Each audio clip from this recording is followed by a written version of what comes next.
Welcome to our fireside chat, Empowering India, Capacity Building and Skilling for Government Employees and Students, a collaboration between Coursera and the APAC Network.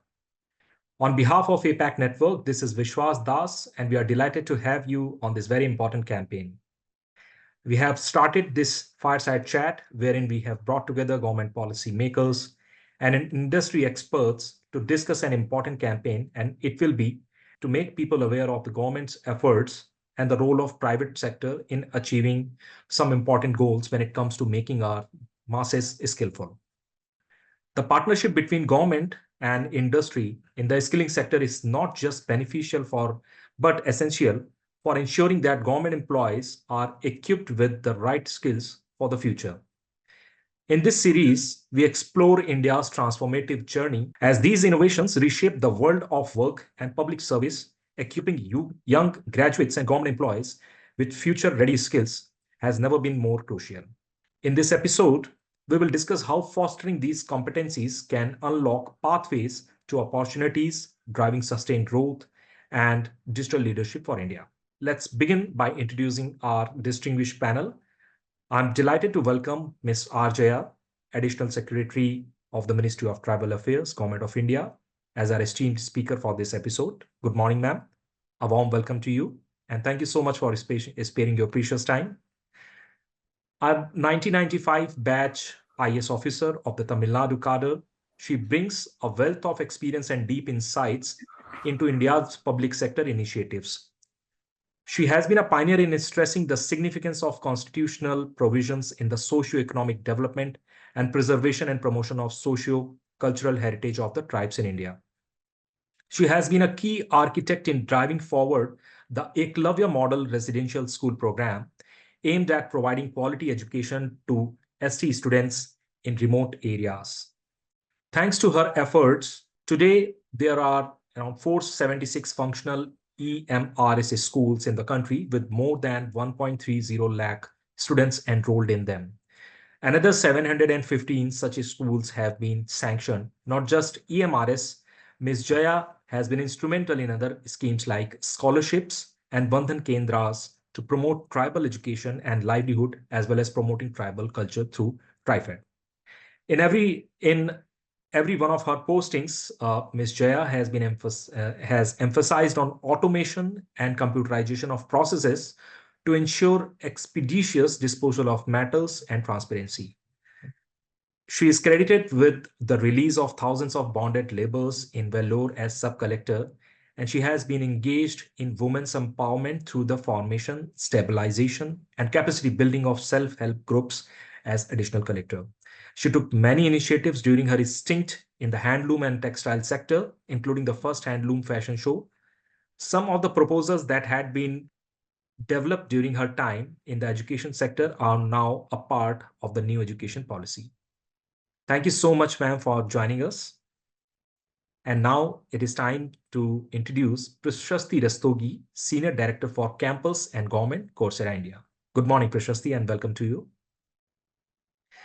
Prashasti, with a career spanning over 16 years in higher education, publishing, and technology, she currently serves as the Senior Director for Campus and Government, Coursera India. She plays a pivotal role in guiding government and educational leaders on digital transformation and leveraging technology to foster future-ready skills.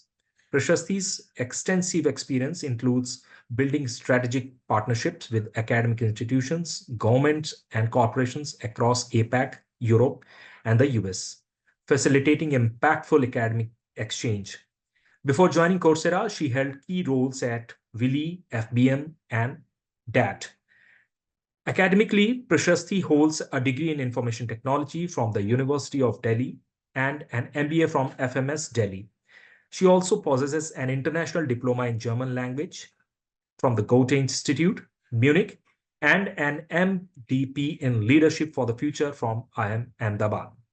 It's an absolute honor to have both of you with us today, and I'm eager to hear your perspectives. Let's dive into the discussions now. So basically, I would like to begin with Jaya ma'am. Vishwas, could you please repeat that question? Yes, ma'am, of course.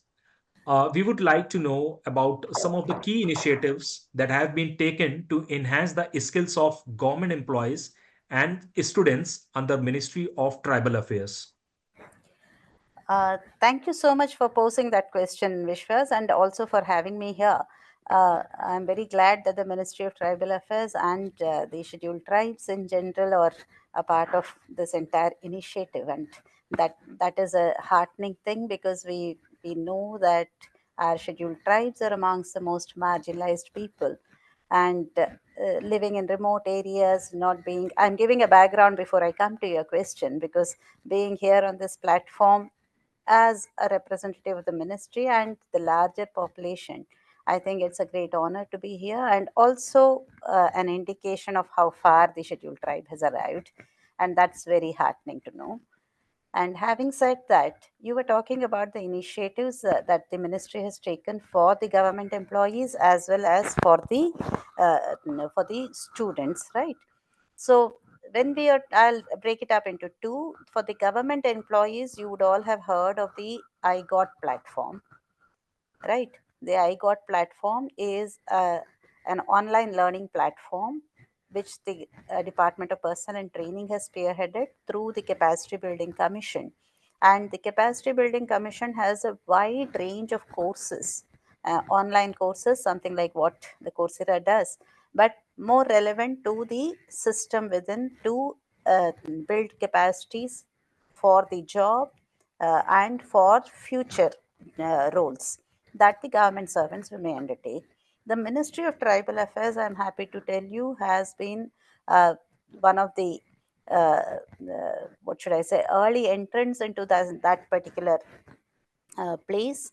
And we have an annual capacity building plan. It's been every ministry is supposed to do it. We were one of the first of the block, and the annual capacity building plan for the entire ministry was made for this is the second year of the annual capacity building plan. And what was unique about us was that we made person based plan. So we looked at the capacities not only of the roles they were playing. For instance, I am an additional secretary. How does an additional secretary get capacitated to play the role of additional secretary is one aspect, but I already have certain skills with me. So what are those skills that I need to improvise upon? So we did that kind of a mapping of people, and it was a role based, individual, skill based kind of an annual capacity building that plan that was drawn up by the ministry. So I'm glad that you asked that question. And during the National Learning Week, I'm happy to report to you that our ministry has clocked in quite a large number of hours. We had a webinar on the constitutional provisions of the scheduled tribes and the DAPST, the Development Action Plan for Scheduled Tribes. All these have been, kind of uh, putting things into perspective. We are all doing our jobs. So when we are doing our jobs, what happens is the larger perspective sometimes get missed out.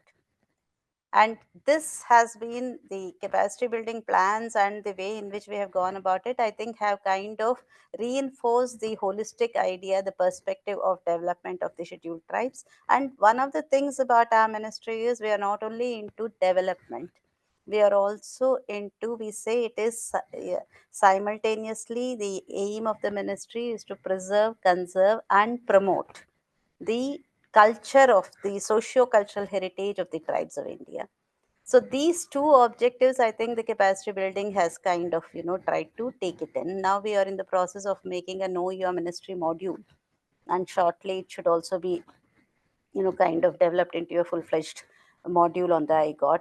Having said that, when this is of course a part of the internal processes and not really of much interest in terms of how it is being done as much as its impact. But when we look at what is it that's being done on the skilling front for the scheduled tribes themselves, the second part of your question, there you will find that there are one is of course the EMRSs that you mentioned, the Eklavya model residential schools. We have 476 of them functional now. We ultimately hope to have about 718, 714, 26 or so of them functional. And ultimately about 3.5 lakh children, scheduled tribe children from 6 to 12 would be educated there. And of course, they are also a part of the vocational occasional framework that the is a part of the NEP and of the NCERT. So that is one part. The second part is that in terms of skilling, there are certain things. We have another education scheme, which is the scholarship scheme. There are five scholarship schemes, and they range from we call them pre-metric 9th to 10th, and from 11th standard to PhD, it is called the post-metric.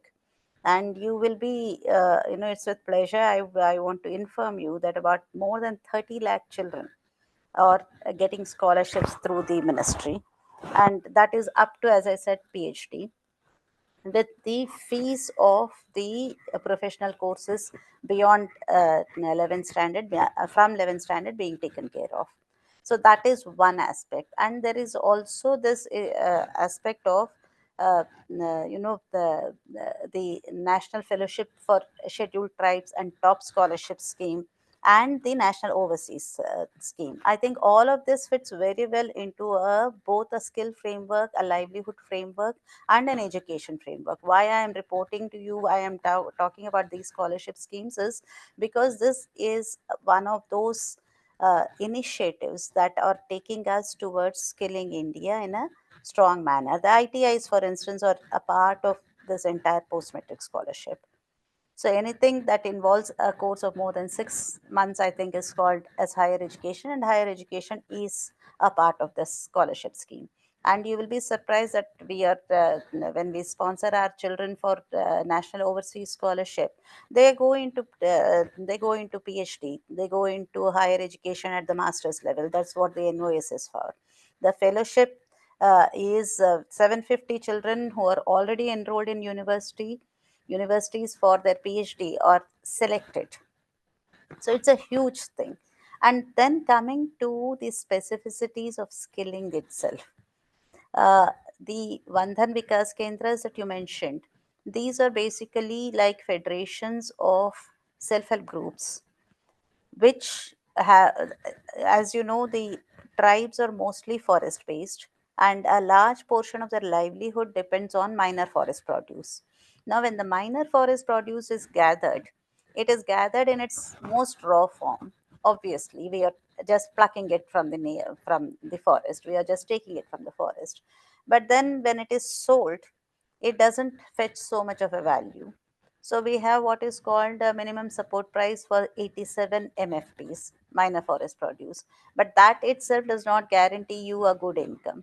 Therefore, this second aspect of it, which is value addition to the MFPs, which is what the Vandhan Vikas Kendras are doing, where about 15 lakhs are given to these Vandhan Vikas Kendras. They are a group of SHGs which form into one VDVK, about 300 people, around 15 SHGs consisting of about 20 people each is formed into a VDVK, and that VDVK is registered, sanctioned, and an amount of 15 lakhs is given to them, one for training in value addition, for certain basic toolkits, and finally for investing into the whatever is remaining gets invested until the VDVK is able to sell things on its own.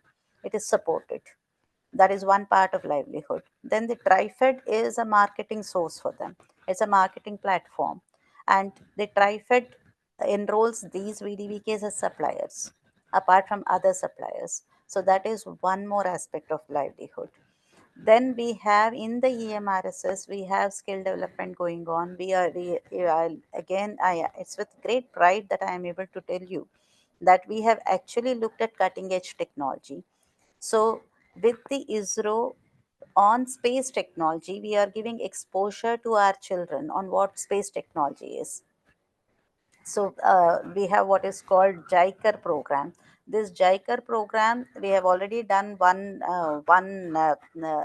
round of it. It's going to be a continuing program where we expose our children to such cutting edge technology. Then we have with the IISc Bangalore, we have an agreement where we are looking at how in semiconductor industry we could actually enroll children who are in the final year of say BTech or who have just passed out of their engineering. So that helps them to get into cutting edge technology. So there are quite a few initiatives, and there is an entire 5-year program going on for entrepreneurship, creation of an entrepreneurship ecosystem, which would enable people to understand what it is. It involves capacity building, it involves hand holding, it involves people getting into incubation centers. I mean, it's an entire ecology out there, ecosystem out there. Yeah, I've got your point, ma'am, and thank you so much for this elaborative answer to the question. Now, uh, I would like to have Prasasti, and Prasasti, actually, ma'am has spoken so wonderfully about what is happening in the government or in the department, Ministry of Tribal Affairs. So many initiatives that are basically unheard of. I would like to ask you about how can we visualize industry's role? How do you see the collaboration between a government and a private entity? It can drive and it can yield so many fruitful results. So I would like to hear from you, Prashasti, now. Over to you. Thank you, Vishwas, and it's a pleasure to hear about Ma'am Jaya's initiatives in the state of Chhattisgarh and how the communities are being integrated into mainstream for sustainable livelihoods and development of the state overall. We've At Coursera, our mission, we're driven by the mission that learning is for all and learning happens throughout lifetime. We feel is that learning is the biggest enabler that exists in the hand of the mankind. And ma'am talked about skill development. Ma'am talked about also various programs that are there to integrate, ST community into mainstream higher education as well through the post matriculation programs. Coursera has been integrating learning at different levels of the fulcrum. And our experiences are in partnership with corporates, in partnership with the campuses, and also with multiple governments around the world, and also in India. So while a student or any learner willing to upgrade their careers is able to take a single certification and completely fast track their objective of taking a job which enables them in emerging technologies, there's also a possibility for a student who is pursuing entrepreneurship to also attain a degree from the best of the institutions around the world and in India, while they are pursuing something else because it is an online mode. And if I talk about the overall impact, we're talking about skill development, we're talking about industry readiness, we're also talking about creation of entrepreneurs in the society, because at the end of the day, we are not only looking at job seekers, we're also looking at job creators so that the entire community integration for livelihoods can be uplifted.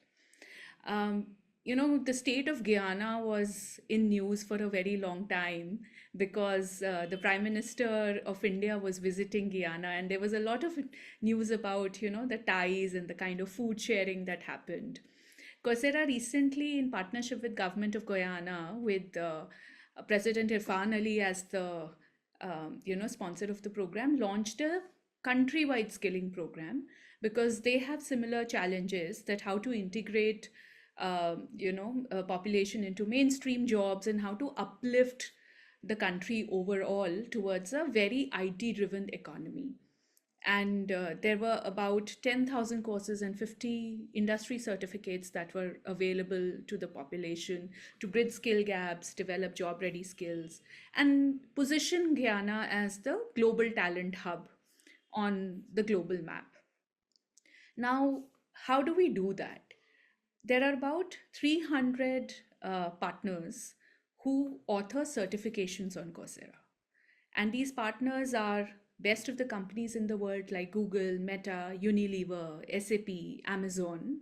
But at the same time, we have institutions like IIT Guwahati, IIT Roorkee, IIT Bombay, I'm Ahmedabad, I'm Indore, also INSEAD or Wharton or Yale, Princeton, uh, National Technological University, and all these are coming together to develop learning modules which are available to students to learn anywhere, anytime, on demand, accessible via mobile phones, upgrade their skills, and then also demonstrate that skill by doing some hands-on projects which are available on the platform, and earn a certificate as a signal of being qualified to be able to do a certain job. If I put this in the context of, for example, a student at the Eklavya Model School, skill development is a big focus. Now, a student learning at Eklavya Model School needs to have an understanding of emerging careers, but at the same time needs to have social skills and soft skills to be integrated into the society. So, what these certifications can do for students is get into their classrooms, give them access to any digital device, and help them learn how does an IT project engineer in a Google ecosystem train herself and then also secure those job roles. So there will be all the skills theory being taught, but at the same time there will be some live projects that the student will be able to do via the internet connectivity that student has had, and understand everything what an IT support engineer needs to do, learn, certify, and then apply for those jobs. Similarly, um, if we are also addressing the idea that there might be school dropouts who may not pursue their education after 10th, how do we make sure that livelihoods are available to them? Can we teach them personal finance, digital literacy, entrepreneurial skills so that they can become nanopreneurs in their community? And for example, ma'am talked about MFPs coming, value addition. Can you set up small startups within these communities to take this produce to a global stage? And students who have been digitally literate will be able to set this up and scale it around the world, right? So that is one idea. The other idea is I can take a tally certified accountant certification, and I can apply for a role as an accountant in my local community wherever I'm staying in the state of Chhattisgarh itself. I can directly get employed there.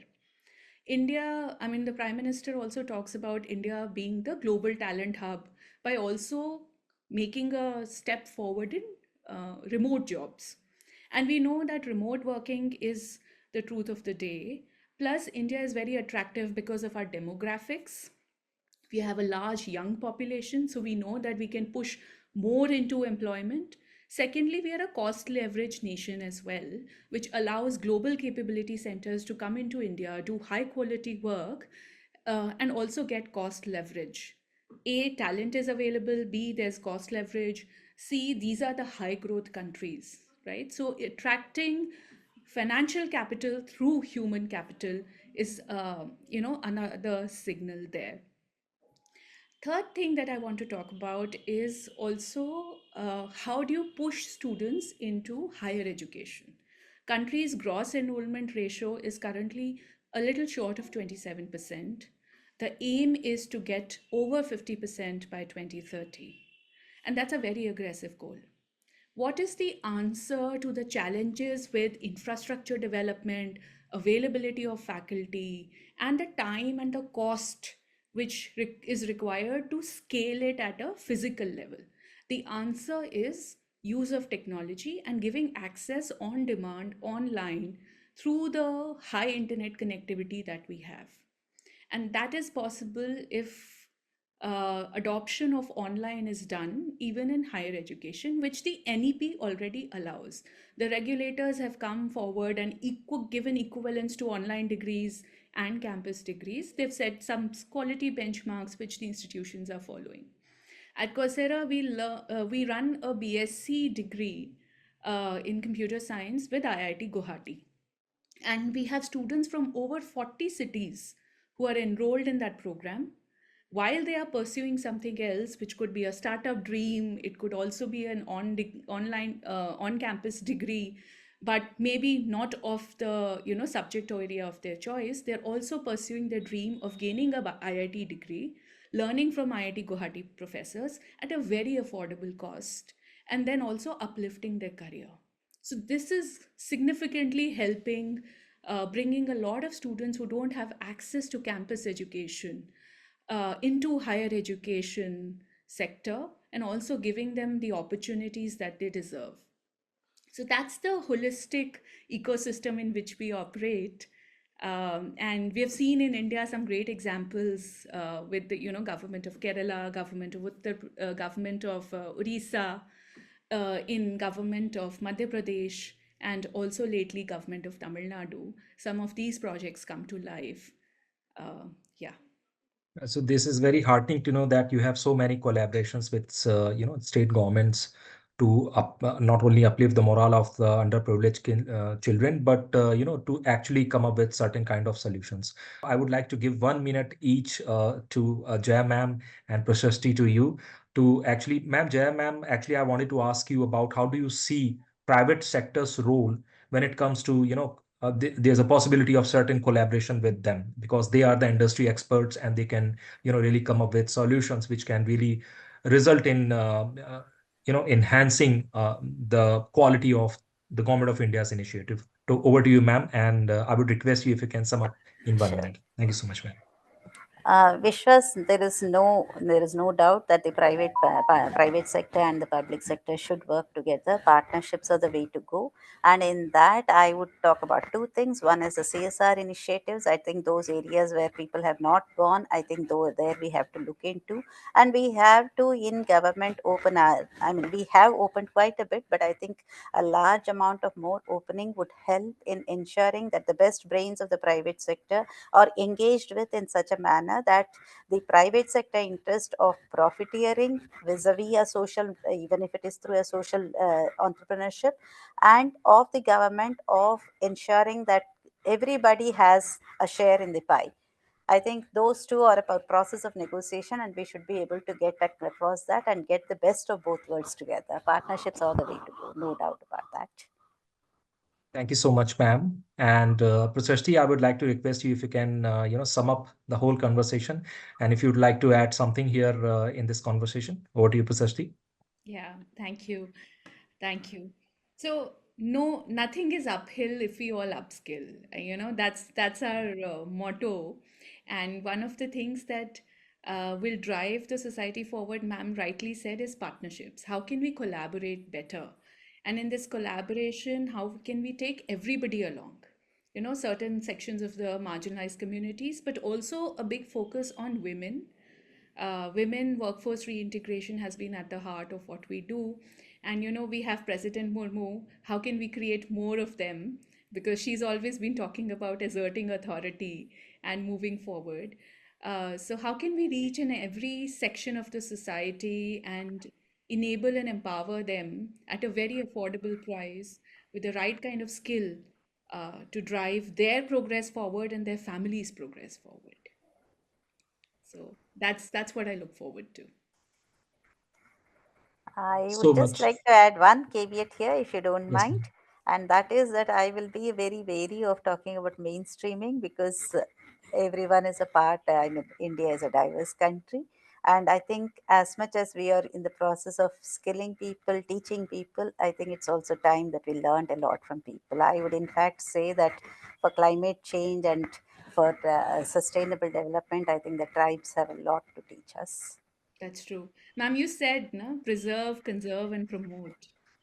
So how can we empower them in their own ecosystem That's that right. they contribute to the society? I totally resonate. That's right. It was very engaging and interesting discussion. A lot of unheard points were discussed, and we also came to know about what is Ministry of Tribal Affairs is doing, and as well as the Coursera's unheard initiatives. This makes a lot of more sense, and it opens up so many ways for the extensive partnership between private sector and the government sector, especially for the underprivileged kids. So with this, I would like to thank you both, Jaya ma'am and Prashasti, for joining us. And I would like to, as we wrap up this insightful episode of our Fireside Chat series, it is clear that the approach in skill building is designed to empower India's workforce and government talent, creating pathways to opportunities across sectors while fostering sustained growth and leadership.